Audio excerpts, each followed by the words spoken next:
We back, man. We got more news, more games to cover, all different type of stuff. We got a lot of juicy things happening with the teams that were eliminated, and on the court we got a lot of interesting matchups in the two series that we have left. So, another episode. Tune in. It's time to talk hoops.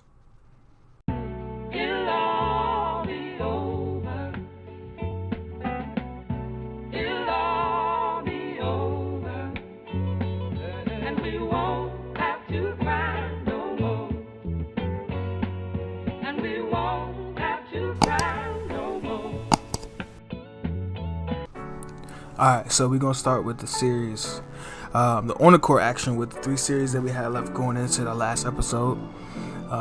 Start with the Clippers and Jazz because that's the one that ended first. Legendary Game 6. Clippers pulled out a dub. Looked like it was going to go to a Game 7. But shout out to the Clippers. Shout out to Terrence Mann. Terrence Mann had a game of all games, and I'm pretty sure that was the Jazz's game plan going into that game to make Terrence Mann beat them, and unfortunately he did. There was a point in time in this game where it seemed like it was over when in the second quarter going into in a little bit of the third quarter when the Jazz were just, I don't know how to, they were hot. Doesn't explain what they were doing on offense and what they were doing on defense and how they were able to kind of stifle the Clippers offensively. Now, the only problem with the way that first half went in a bit of that third quarter is what I thought about the Jazz the entire season. While they're a good team, their offensive output is not sustainable at some points because at a certain point, Jordan Clarkson had 14 straight points. No matter what shot he put up, it was just going in the hole. And Donovan Mitchell had the same thing going for him in the first half. Whatever shot he put up just went in the hole. It wasn't like they were taking some of those shots were bad shots, but they were going in, so they're not really bad shots if they're going in. But once you start missing, it's like, you need to get something easier. And that's something the Jazz are going to have to get better at going into next year, is trying to find a more sustainable offense.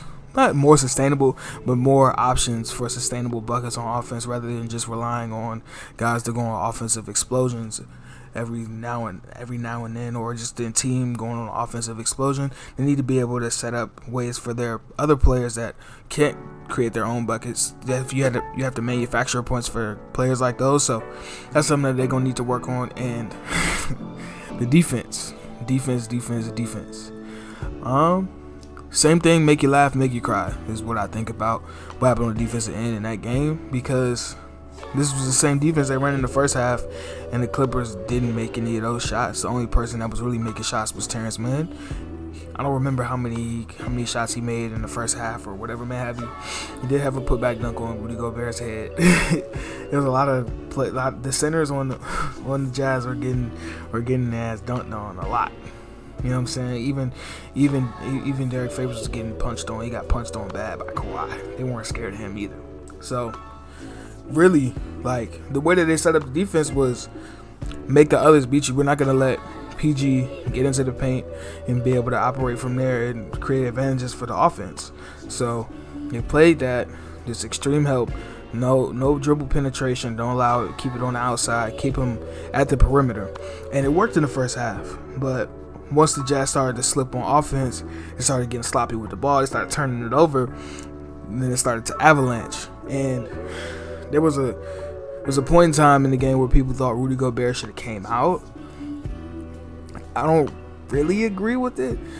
I mean, a part of it is on him because his man literally scored 1,000,000 points and was the lead catalyst for the comeback and for them being out. But his job was to help. Whenever somebody got beat was to help, right? So they're not getting layups. Because if he's not in the paint, nobody's gonna stop him once they get to the rim. It's gonna be an easy layup. So either way, they're gonna score, right? So my thinking is Quinn Snyder made up the game plan to make somebody else beat them outside of Paul George.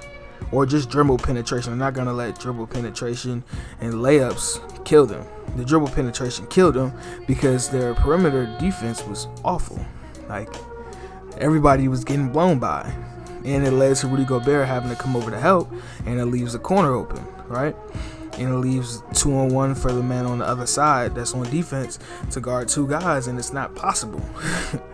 And once the avalanche started, there's no way to really stop it. And if you take Rudy Gobert out of the game, who are you going to put in the game that's going to be able to do what he does at the rim? No one. If you put Derek Favors in the game, he's shorter than Rudy Gobert.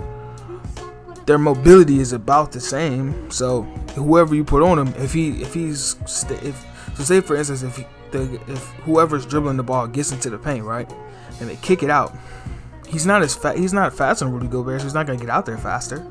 And if he sprints out there, we're gonna run right by you into the rim. It's a layup. So I think they were just trapped either way, and their offense wasn't sustainable enough to be able to keep up the pace that they were on. And at some point they had to start missing shots. And credit to the Clippers for being able to hang in there and take that haymaker and know that the Jazz weren't gonna be able to sustain that, because, well, if you know basketball, you know anything like that's not sustainable. So you got to know to be like, okay, cool, it's coming right now, but we still gonna have a chance to win this game. And that's a credit to the Clippers coaching staff, Ty Lue, for believing in his guys, believing in Terrence Mann, and putting him out there in the position, and the whole team of giving Terrence Mann the confidence to be able to shoot the ball. Because earlier in the playoffs, there was a point in time where he kind of wasn't confident in trying to score the ball because that wasn't his role, but that confidence was there, and they were able to pull it out.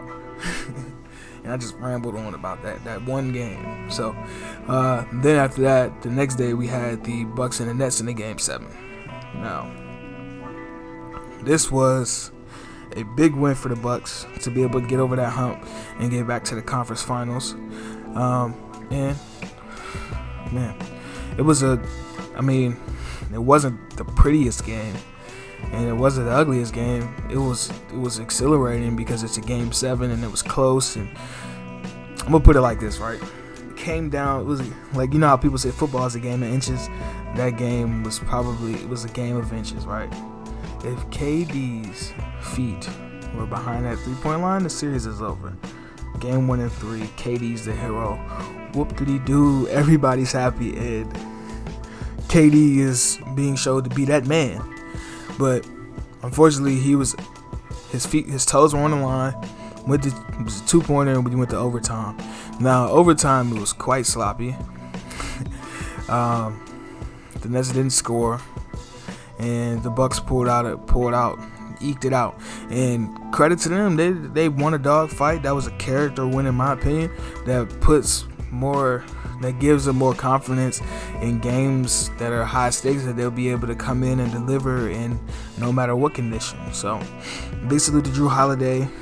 He hit some big time shots coming down the stretch. And big salute to Chris Middleton, who hit some big shots, as well as Giannis for doing Giannis things. Despite all the criticism and the awful free throw shooting, he's still getting 30. It don't matter what he's still gonna get that 30, because you can't stop him in transition or in that paint. So salute to them.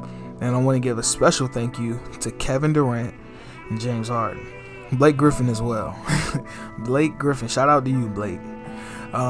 They fought their asses off, especially Harden coming back from that injury and just giving it his all. And unfortunately, it wasn't enough. But a good thing for them is they got this far and they were injured. So when they get healthy, knock on wood and make sure they're healthy, because when they're healthy, they're gonna be a problem. Salute to KD for all-time series, showing us why he's an all-time great and one of the best players that ever touched a basketball. So salute to them. And yeah, man. And before I get to the juicy juice, I'm gonna give a little bit of flair to the Game 1 Western Conference Finals between the Suns and the Clippers. Now, this game yesterday was fun. Not yesterday, Sunday. It was fun, bro, fun. A lot of fun. And game ones usually are feel out games, so I'm not gonna put too much stock in like the win. But I do give the Clippers credit for not coming out flat, because initially when I was getting ready to watch the game, I heard on the broadcast today. Well, you knew because they played on Friday and then they played again on Sunday, so they only had one day off. But they only had one film session, they only had one walkthrough, and they're probably dead tired from having to make that big comeback, right? So going into that game, I was expecting the Suns to just come out and just dominate them off the jump. It didn't happen. The Clippers came out, they showed some fight, they scored, they played solid defense. I'm not gonna say they played great defense, because I don't know how great of a defense you can play against the Suns, because of the way that their scheme is, and the way Monty Williams got them boys coached up, and Chris Paul, and just that team, bro. That team is special. They're special, and like they're probably the closest thing to like the 2015 Warriors, in my opinion, and the 2016 Warriors, just because the way that they're built and the minds of their players, right? All the players on that team or that play or on that court, they're stupidly smart, bro. They're stupidly smart. They know when to cut. They know when to set screens. They know how to time. They know how to set screens. They know when to help. They communicate. They do everything. They do everything to a T.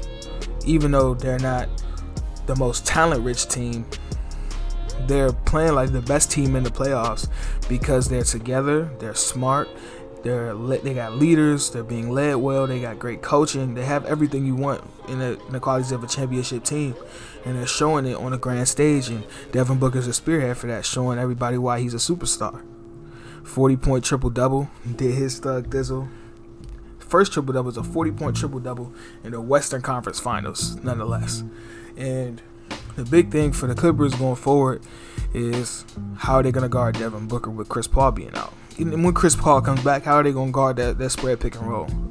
Or they did a good job on the Spain pick and roll, but on that spread pick and roll, how are they going to play? They're going to drop, they're going to ice, they're going to show and recover, because the Suns have so many different threats off of that pick and roll. And if the pick and roll is not working, they can run the horns. They did a lot of good things offensively, and that's probably not even as deep in the bag as they can go with Monty Williams on the sideline. So it's gonna be tough for the Clippers to get through this. If they get through this, boy, I'm not saying that the Suns is just gonna blow them out the water. It's gonna be fun to watch, but I think the Suns are gonna get to the finals this year. So that's it on the Western Conference. Now for the juicy juice, the apple juice, for all the juice, right? Game 7, Hawks and Sixers.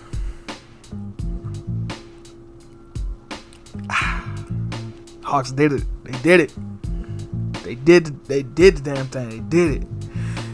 They pulled it out. They pulled out the dub, and it wasn't led on the back of Trae Young. Guess who it was? Guess who the two were that really carried them throughout the majority of the game? I'm gonna say 3. That carried him through the majority of the game. Kevin Huerter, Danilo Gallinari, John Collins. Just they were big, bro. Kevin Huerter with 25 carried him. He picked on the mismatch, and he found hey. They got some hoopers over there. Kevin Huerter, shout out to him. Danilo, timely baskets, taking advantage of mismatches, doing what he needs to do when it comes down to it. You give it to your star, your guy, your franchise player, and he delivered. He didn't shoot well throughout the majority of the game, but he made 4 shots, some free throws in the fourth quarter to seal it away. And that 3 was crazy. That 3 was ridiculous. And they did it again. Shocking the world. So that's credit to the Hawks for going in there and pulling out a dub. And on the other end for the Sixers, there's a lot of questions. So this Ben Simmons thing, right? I don't know where they're gonna go with this, because if you want to trade him, his value is at an all-time low, right? So if you trade him, you're not gonna get what you could once get for him. But the upside to trading him would be, well, now we all know that him and Embiid can't play together because Ben Simmons' inability or he can't shoot, and he doesn't want to attempt to shoot or score. Just score. He doesn't want to attempt to score. And at a certain point in time, I think all the chatter and he got into his head because he didn't look locked in. He didn't play locked in. He was thinking too much. He wasn't playing off of instinct. He was thinking too much. And when you start thinking too much, it's going to affect your game. So that really affected him. And now he's probably going to be out of there because when it's playoff time, you can't do that. And you know what I'm talking about. You can't poop the bed and be able to just come back like ain't nothing happened. So off season, he gonna have to, Ben, go learn to meditate, bro. Quiet that mind of yours and get in the gym. Don't even worry about a 3-point shot. Make 1,000 free throws a day, 1,000 floaters, 1,000 pull-up mid-range shots. That's what you need to work on first, and the 3-pointer will come after, bro. The 3-pointer is not going anywhere. You'll have time to develop it. You're 25 years old, and right now you just need to go on an island, master meditating, and get some shots up. Get 1,000 shots, 1,000 shots, bro. That same type of shot. You got 3 months. You know what I'm saying? 3 months. This month you work on free throws, 1,000 free throws, 1,000 makes of free throws a day, 1,000 pull-up mid-ranges in July, and 1,000 floaters a day in August. And then September, you could recover, do all what you need to do, and yeah, man, because I still got hope for Ben Simmons because he is at his best. He's a smart player. He's a big guard. He's a defender. He can think the game. He understands the game. It's just that when you get in your own head, it gets murky. And for the Sixers on the other end, it's gonna be interesting if they do decide to trade him, because at that point you're betting on Embiid and you're betting on his health too. Because, dude, the only thing that makes me mad about Joel Embiid is he's always falling, bro. He's 7 foot, 280 pounds, and he's always falling. On him, he's falling everywhere. He's always falling, and that's never good because your bones are taking a beating, and your ligaments and your soft tissue is taking a beating when you're falling like that, bro. You can't keep falling like that, dude. And if they do decide to trade him, it's going to be interesting to see which way they go in regards of, are they going to trade for a guy that's older because they know Joel Embiid's not going to be able to last long term and try to get a championship now, or do they get a guy that's like age, or what way do they go? Because I've seen some certain things. I've seen a couple of the trade things with D'Lo and things like that. That's cool, but I don't think D'Lo is like gonna put you over the top. He'll be better offensively than Ben Simmons, but I think him being so bad on defense kinda cancels it out. You know what I'm saying? Well, at least in my opinion. But D'Lo is a great player, but I don't know. I don't know about that. The two things that I did see that I liked was a possible sign and trade for the Raptors to trade Kyle Lowry and probably like a first round pick to the Sixers for Ben Simmons, because it would work. It would mesh well for both ways in my opinion, right? So the Sixers get a point guard who can run the offense, who can score, who's a good defender, and he'll be able to fit that timeline, because like I said, I don't think Joel Embiid is going to continue to be great for this long without being hurt, because he's always falling, and the damage is already done. He played as well as he could, but he still had a torn meniscus. Like every year he's dealing with something. He's hurt, so that would probably be a good one. And for the Raptors side, that would be great because they have a possible top 10 pick this year, right? And even if they do draft a guy, he's not gonna fit with their core, because he's gonna be whatever player they draft is gonna be so young that he's not gonna fit the core of a team whose best players are in their mid to late 20s. And Ben Simmons will fit in with that core perfectly. You know what I'm saying? So if you got Fred, you got Gary Trent Jr., you got OG Anunoby, and you got him and Chris Boucher, he's able to fill that kind of role where he could play on that team and be a distributor for guys like Fred VanVleet and OG Anunoby and Gary Trent and guys like that. So I think that will work well. And another one that I saw was with the Trailblazers, they were to trade CJ to the 76ers for Ben. Now that could work in a situation for both teams because CJ can be that guy that can give you points. Now, he was coming off an injury this year, and his playoff performance this year wasn't that good. So he's on the same level as a guy like Tobias Harris. But if you get CJ, you have to go get a point guard. Now, I don't think Tyrese Maxey is ready to be that point guard for that team just yet. He's going to have to get a little bit better as a playmaker and things like that, but he is good off the bench. So they're going to have to find a point guard unless they're going to rock out with George Hill, which could work.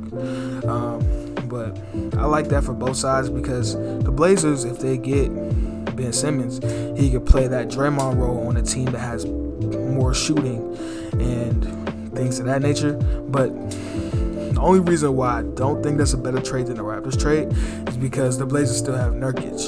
And Nurkic is a guy, he's a post player. He's going to want to catch the ball in the post and go to work from time to time. And when Ben is on the court, you can't really do that because it's an easy double team. So, I don't know about that. It's going to be interesting to see if they do decide to trade him, who they trade him for.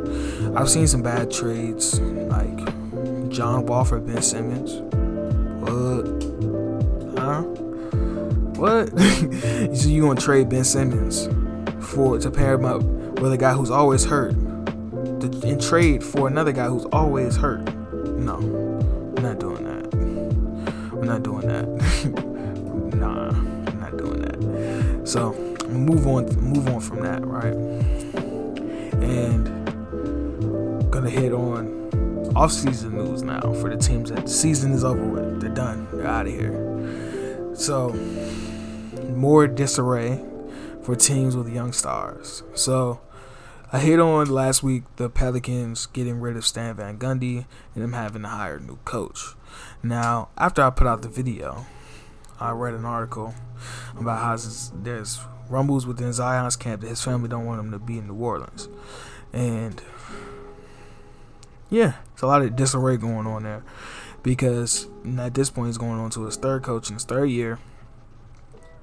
And this little other things, right?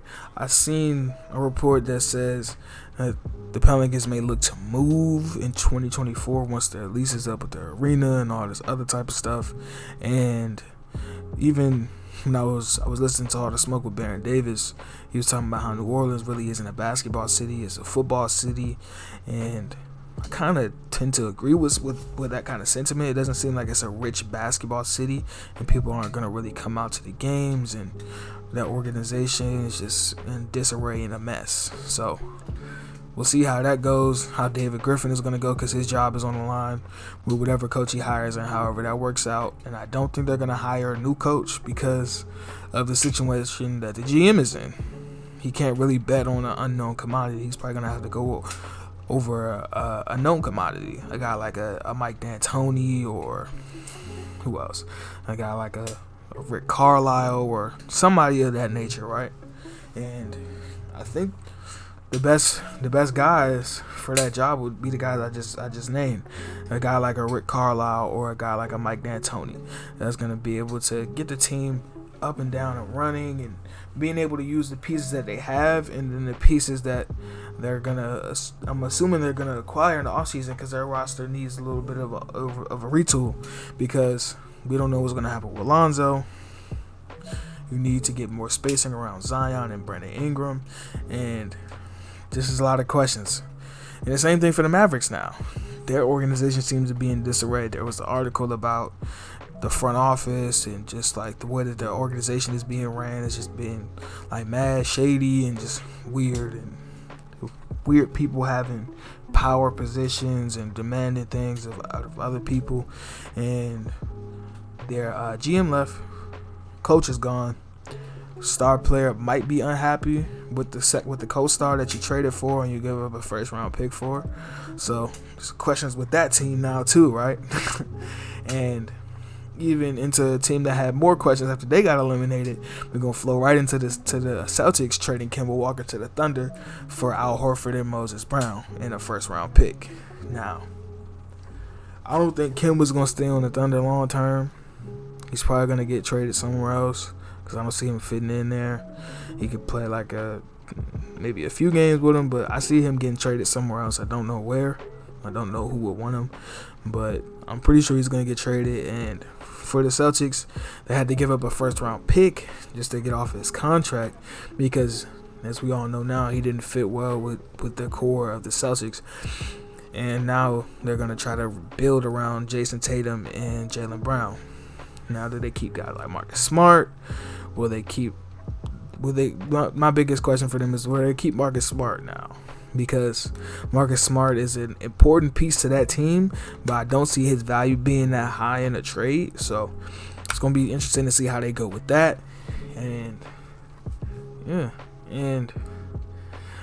one more piece to this puzzle that's going to happen tonight is the draft lottery. And it's going to be interesting to see who gets what pick where, because that can be able to determine if the Rockets get their pick, they could use that to rebuild their team. If the Timberwolves get to keep their pick, or if the Warriors get it, can they use it to trade to help rebuild their championship aspirations?